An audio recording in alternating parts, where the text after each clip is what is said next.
मेरे पीछे ये वही दीवारें हैं, वही 310 घर हैं जिनको 15 दिनों के अंदर खाली करने की बात कही गई है।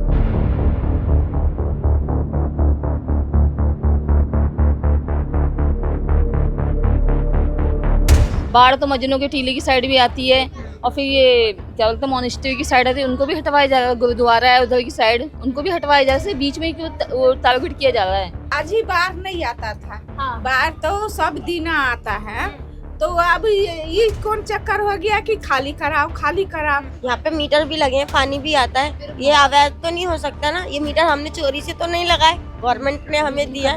बिजली का बिल आता है, सब कुछ आता है। सरकार आपकी व्यवस्था सुरक्षा की चिंता कर रही है? कुछ नहीं चिंता कर रही है, पेट पर रोजी रोटी पर लात मार रही है मेरे सबको। वोट भी डालने जाते हैं तो अवैध लोग तो वोट नहीं डालते ना, उनका तो फिर कोई डॉक्यूमेंट्स ही नहीं बनता, तो फिर कैसे बन गया हमारा डॉक्यूमेंट्स? वोट तो लेने आते हैं, वोट वाले टाइम नहीं दिखता कि हम अवैध जगह से वोट दे रहे हैं। ये जो नई आया है प्रधानमंत्री 1947 में, वही ऐसा किया है। इससे पहले तो कांग्रेस ही था, कांग्रेस ऐसा किया ही नहीं। अचानक से कोई 15 दिन के अंदर, आप खुद ही सोचो ना कि नोटिस देगा, कौन हटेगा 15 दिन के अंदर है? और इंतजाम कहाँ से कोई करेगा? किसी के पैसे नहीं है, हर चीज़ की दिक्कत आप खुद ही सोचिए ना। अगर हटा दिया जाता तो क्या करो? नहीं हटेंगे ना, हटेंगे ही नहीं। यही हमारा वो दावा है कि हम हटेंगे ही नहीं। एक नोटिस और सैकड़ों परिवारों की जिंदगी अचानक सवालों के घेरे में जाती है। नमस्कार, मैं पूनम और आप देख रहे हैं झलको दिल्ली से। मैं मेरी मौजूदगी जो है यमुना बाजार, यमुना घाट पर है, जहां बता दें 15 दिनों के अंदर जो है घरों को खाली करने की नोटिस चिपक चुके हैं। जिन दीवारों के सहारे ये लोग रहा करते थे, उन्हीं दीवारों पे बता दें अब बेघर होने की चेतावनी चस्पा कर दी गई है। इस समय मैं बता दूं तमाम लोग जो है यहाँ पर डर के साए में है या कहें नींद उड़ चुकी है, क्योंकि 15 दिनों के अंदर जो है उनको अपने घरों को खाली करना है। नोटिस चस्पा कर दिए गए हैं और जो लोग हैं यहाँ के तमाम लोग जो है, इन लोगों का कहना है हम जाएं तो जाएं कहाँ। बात सिर्फ अतिक्रमण की नहीं है, बात है सबसे बड़ा सवाल ये, आखिर जाएं तो जाएं कहाँ। क्या नाम है सर आपका? हमारा नाम मुन्ना लाल यादव। मुन्ना लाल जी क्या काम करते हैं?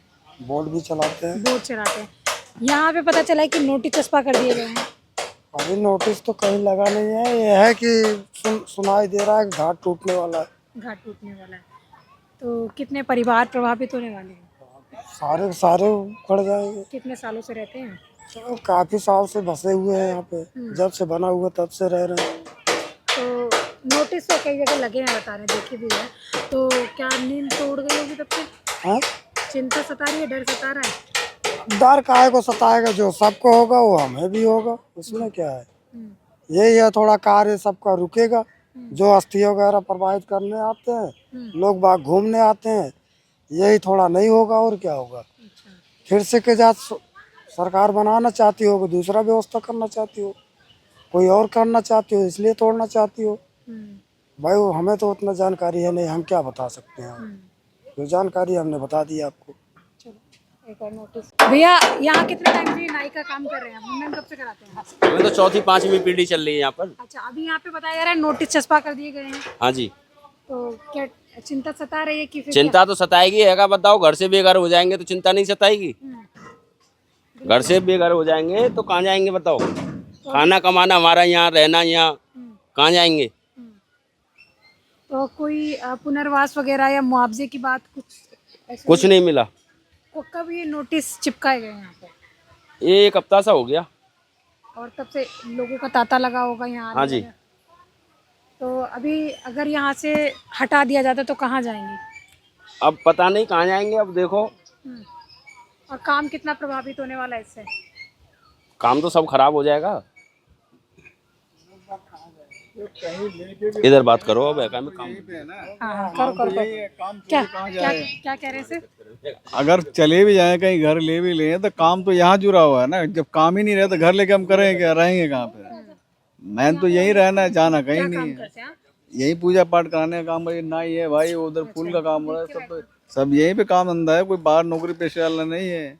यहाँ पे सब यही अपना बगल में निगम बोध घाट है, कर्म कांड होता है, उधर संस्कार होता है, उससे सब जुड़ा हुआ है। यहाँ क्रिया और ये का काम होता है, यही सब होता है। अब कोई आज से नहीं, 100 साल से भी ज्यादा हो चुका है। कई पीढ़ियां चला गया, 4-5-6 पीढ़ियां हो गए, काफी पुराने से रह रहे, कोई नए से तो नहीं रहे। अच्छा 50 के करीब उम्र तो हमारी भी है।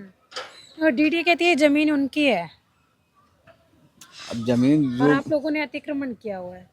अतिक्रमण के, यहाँ तो जमुना के, जैसे यहाँ जमुना किनारे लोग रह रहे हैं, यहाँ तो हर जगह, चाहे बनारस हो, काशी हो, हर जगह किनारे पे लोगों ने घर बनाकर रह रहे हैं। तो बाढ़ तो उधर भी आता है, तो बाढ़ उधर नहीं आता, बाढ़ इधर। ये ओजोन एरिया है जो बता रहे हैं। ओजोन एरिया तो मोनेस्ट्री वगैरह की तरफ गुरुद्वारे वगैरह है, और भी कई मजबूत टीले वगैरह सब है उधर भी, जो कई बना हुआ है वो सब भी तो अमेजोन में ही आता है ना, इतना ही को नहीं आता इधर, वो भी उधर ही से आता है।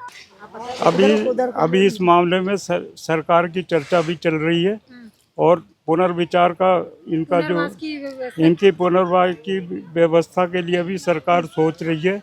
जैसे भी होगा वैसे जल्द से जल्द जो है सरकार इस बात का निपटारा करेगी और जमुना के घाटों को अच्छा और सुंदर बनाने का प्रयास करेगी। ये बाढ़ जो ड्रामाबाजी है, समझे नहीं, यहाँ 50 साल हो गए रहते, ज़्यादा हो गए, 1978 से रह रहे हैं, यहाँ कोई ऐसी बात नहीं, ये सब ड्रामाबाजी। डीडी की जमीन है, आप लोगों ने एनक्रोच किया हुआ 40 है साल और- पहले 40 साल पहले नहीं था, हाँ। 40 साल पहले भी, 100 साल पहले भी था, जब धरती बना जब भी था, ये तो कहने की बात है। तो क्या कह रहा हूँ कि आज ही बाढ़ नहीं आता था, हाँ। बाढ़ तो सब दिन आता है। तो अब ये कौन चक्कर हो गया कि खाली कराओ खाली कराओ। ये तो फिर एक दिन तो बस हर साल बाढ़ आता था, बिजली पानी एक दिन में तो सरकार बसाया था। सरकार आपकी व्यवस्था सुरक्षा की चिंता कर रही है। कुछ नहीं चिंता कर रही है, पेट पर रोजी रोटी पर लात मार रही है मेरे सबको। क्या व्यवस्था क्या करेगा ऐसा? जब आंटी बाढ़ आती है तो आप लोग कहाँ चले जाते हैं? देखो पहले जो बाहर चले जाती हैं, बाहर आता है तो हियो पानी आ रहा है, बाहरों चले जाता है, बाहर में जो जाता है, जो लाल किला में घुस जाता है तब क्या करता है? तो पानी तो बाढ़ क्या है, सब साल तक आता है बाढ़, 2 दिन रहता है, 4 दिन चले जाता है। इसमें क्या बात है? तो कह रहा कि खाली करो, बाढ़ आता है, परेशानी होता है, तुम नहीं झेलो ना, मैं नहीं सब झेल लूंगी। अच्छा, आप लोग झेलने के लिए तैयार हो? तैयार हूँ, मैं सब झेलने के लिए बाढ़ के तैयार हूँ। तो आंटी जब बाढ़ आती है, जैसे आपने बताया, तो आप लोग बाहर चले जाते हैं, तो कितना सामान ले जा पाते? तो सामान का नुकसान तो होता होगा हर साल। देखो अब सामान तो नुकसान तो मेरा होता है, सरकार के तो नहीं होता है, तो मैं सब अपन झेल लेती हूँ। तो कहीं ना कहीं नींद तो उड़ चुकी होगी। नींद क्या, नींद तो वैसे भी उड़ी हुई है सबकी।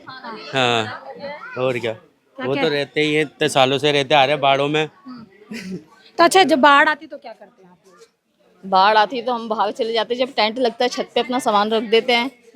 और नुकसान वगैरह होता है वो तो होता ही है, हमें आदत पड़ चुकी है, हम क्या करें, सरकार थोड़ी ना। सरकार इन्हीं सब चीजों को देखकर आप लोगों की सुरक्षा की बात कह रही है कि सुरक्षा कर रहे हैं हम लोगों की। क्या सुरक्षा कर रहे हैं? तो खाली करवाएंगे इसका मतलब। जानवर मरते हैं, जनता को नुकसान ना हो, लोगों की संपत्तियां खराब ना हो, ये कह रही है सरकार। तो इसका मतलब खाली करवा देंगे।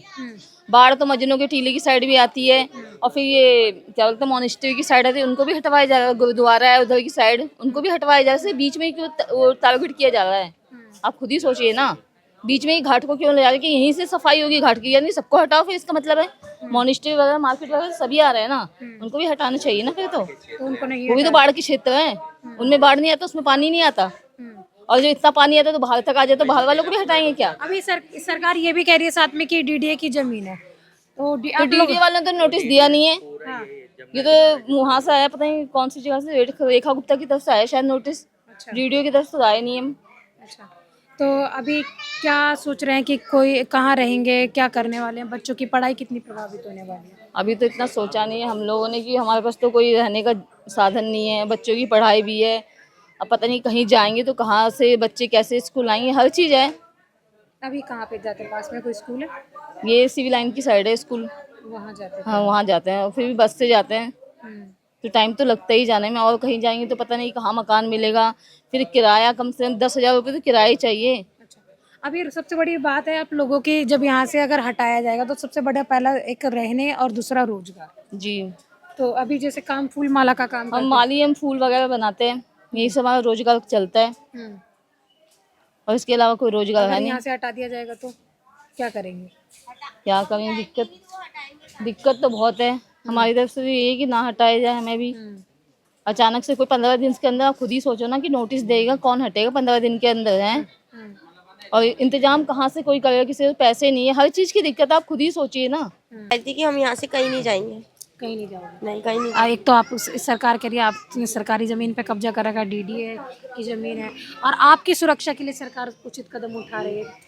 इतने सालों से उचित कदम नहीं उठाए, इससे पहले भी तो नेता होते ना, इससे पहले भी तो लोग रहते थे। यहाँ पे मीटर भी लगे हैं, पानी भी आता है, ये अवैध तो नहीं हो सकता ना। ये मीटर हमने चोरी से तो नहीं लगाए, गवर्नमेंट ने हमें दिया है, बिजली का बिल आता है, सब कुछ आता है, गवर्नमेंट ने दिया है तभी तो। और हमने थोड़ी ना लगाया, हमारी जो पीढ़ी बीत चुकी है उनके थ्रू लगा हुआ है ये, और वो पीढ़ी आज से थोड़ी ना रह रही है। हमारे माँ बाप को यहाँ रहते रहते 50 साल हो गए हैं, और हम उनकी पीढ़ी है, वो हमारे बच्चे हैं, तो कैसे अवैध रह रहे हैं? अगर अवैध रहते तो ये मीटर नहीं लगते, फिर मीटर नहीं लगते तो फिर क्या नाम है, हमें नोट वो क्या नाम है, हम फिर यहाँ रह नहीं सकते। ये तो जो पहले की सरकार है उनका बसाया हुआ है ना ये, कि हम अपने मन से तो नहीं बसे। अगर हटा दिया जाता तो क्या करोगे? नहीं हटेंगे ना, हटेंगे ही नहीं, यही हमारा वो दावा है कि हम हटेंगे ही नहीं, क्योंकि हमें हर चीज की सुविधा है ना यहाँ पर।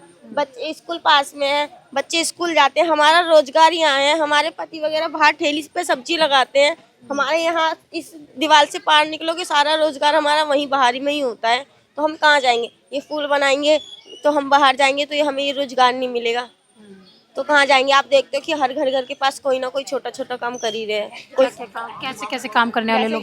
जैसे कि हम माली, हम फूल बना रहे, कोई नाई है तो कोई दाढ़ी बना रहा है, कोई पंडित है तो कोई पूजा करवाता है, कोई क्रिया कर्म करवा रहा है। तो जब सब ऐसे ऐसे अपना अपना पेट पाल रहे हैं, गवर्नमेंट से तो बोलने नहीं जाते हम लोग कि आप हमारा पेट पाल दीजिए, तो फिर हम और रह गई अवैध, तो हम अवैध जगह पे नहीं है।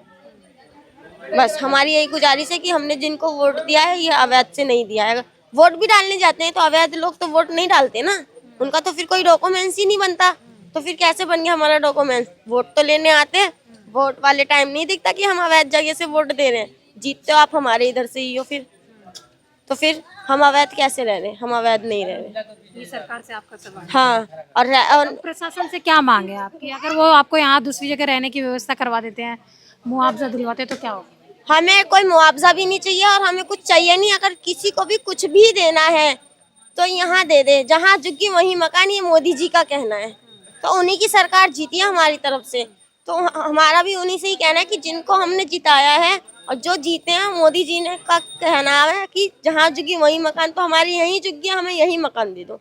और नहीं देना तो हम आपसे वादा भी नहीं मांग रहे कि नहीं आप हमें मकान बनाओ। हम अपनी झुग्गी में ठीक है, आप देखते हैं कि यहाँ पे हर बच्चे खेलते हैं, कोई किसी से गीला शिकवा नहीं कर रहा, यहाँ पे कोई किसी से लड़ाई नहीं कर रहा, सब अपने अपने काम में मस्त है, क्योंकि हम अपनी झुग्गी में ही ठीक है। हमें मकान नहीं चाहिए। अगर आपको देने का ख्वाहिश है मकान की, जहाँ झुग्गी वही मकान, तो हम यहाँ यही झुग्गी, हमें यही मकान चाहिए, हमें कहीं नहीं जाना है। हमारा नाम है रामचंद्र भगत। अच्छा बाबा, कितने उम्र है अभी आपकी? हमारे टोटल उम्र 107 हो गया। 107? हाँ, 107 साल के। माने हम 73 में आए थे दिल्ली में। अच्छा। हमारे पास 6 लड़के हैं। हाँ। सब पढ़ लिख करके यहीं पढ़ा लिखा है, सब नौकरी करा, प्राइवेट कोई। अच्छा अच्छा, सरकार नहीं, सरकार। अभी यहाँ नोटिस जो चिपकाए गए, चस्पा किए गए हैं, उसके बारे में जानकारी है? नहीं, उसके बारे में कह रहे हैं कि यहाँ से हटा देगा। हाँ। लेकिन हटेगा तब तो क्या होता है, नहीं होता है। ये जो नई आया है प्रधानमंत्री 1947 में, वही ऐसा किया है। इससे पहले तो कांग्रेस ही था, कांग्रेस ऐसा किया ही नहीं। ये जो आए हैं तो 2 बार बाढ़ आया है। एक बार ऊपर मंदिर के नीचे था, वो मूर्ति के नीचे, एक बार ये। इससे जो बाढ़ आया है, जब तक हम थे तो इतना आया, सवेर में चला गया, सवेर में आया तो शाम में चला गया। एक दिन में पानी चला जाता था, लेकिन घाट पर इतना पानी नहीं होता था। ये मंत्री जो आया है तो 8 दिन तक बाहरे था। मिंटो रोड में वो स्कूल है, वहाँ रख दिया था 15 दिन। आप लोगों को? हम नहीं थे, हम गांव में थे। अच्छा, हमारा परिवार था, 6 लड़के हैं, उनके पास परिवार। अच्छा। वो सब अब अगर यहाँ से हटा देते हैं, खाली करवा देते हैं, कहाँ जाएंगे बाबा? इतनी उम्र यहाँ गुजार दी। कहाँ जाएंगे? रहेगा तो यही बच्चे सब, कोई जाने का रुपया नहीं है। एक पोती की शादी है, आज एक बच्चे का मुंडन है, अब फिर दूसरे घर का शादी होगा अगले में। अब ऐसे में एक समस्या ये उत्पन्न है, जैसे पोती की शादी आप बता रहे हैं, अब स्वागत करें या फिर यहाँ से जाने की तैयारी करें, ये भी समस्या नहीं, तैयारी तो नहीं होगा। हाँ, तैयारी नहीं कोई करेगा। जितने घर है ना ये घाट पर, वो तैयारी नहीं करेगा। आपको एक घर दिखाएंगे, शादी वाला घर है ये, और इस शादी वाले घर में जहाँ एक शहनाई बजने वाली है, और वहीं आपको बता दें यहाँ पे 28 से लेकर 32 नंबर घाट तक सभी लोगों को नोटिस सर्व कर दिया गया है। नोटिस चस्पा कर दिए गए हैं दीवारों पर, ये यानी चेतावनी दे दी गई कि 15 दिनों के अंदर जो है इन घरों को खाली कर दे। अब समझिए ये शादी वाला घर है, मेहमानों के आने का स्वागत करने की तैयारी करे या अपना सामान बांधे। समस्या ये नहीं है कि ये अतिक्रमण में बसे हैं या कितने सालों से रह रहे हैं या इन्होंने कब्जा किया है या फिर ये हर साल बाढ़ क्षेत्र, ये जो डूब क्षेत्र के अंतर्गत आता है। अब सवाल ये सबसे बड़ा उत्पन्न हुआ है कि लोग आखिर जाएं तो जाएं कहाँ, वो भी 15 दिनों के अंदर। सबसे बड़ी समस्या है यहाँ पे तमाम बच्चे जो हैं, बच्चे बूढ़े बुजुर्ग हर सभी लोग रहते हैं, और समस्या ये बनी हुई है 15 दिनों के अंदर आखिर मकान कहाँ ढूंढेंगे, बच्चों के स्कूल कैसे पहुँचाएंगे, और दूसरा सबसे बड़ा सवाल रोजी रोटी का संकट। यहाँ जितने भी तमाम लोग रहते हैं, फूल माला, नाई, पंडित, ये सब का काम करते हैं, जो यहाँ क्रियाक्रम कराने आते हैं, अस्थि विसर्जन कराने आते हैं, उनका काम करते हैं, मुंडन होता है, और फूल माला का काम, पूजा पाठ का काम होता है। तो ये काम अगर यहाँ से लोग चले जाते हैं, यहाँ से बेघर हो जाते हैं, तो सबसे बड़ा संकट यानी कि रोजी रोटी का भी आने वाला है। सबसे बड़ी मांग इन लोगों की है कि सरकार से, प्रशासन से ये मांग है पुनर्वास की, राहत की। अब देखने वाली बात ये रहेगी कि सरकार इनकी मांगों को पूरा करती है या नहीं। इस वीडियो के बारे में आपकी क्या राय है, कमेंट सेक्शन में जरूर बताएं। इसके साथ ही देखते रहे झलको दिल्ली में कैमरामैन नरेश के साथ पुनः। झलको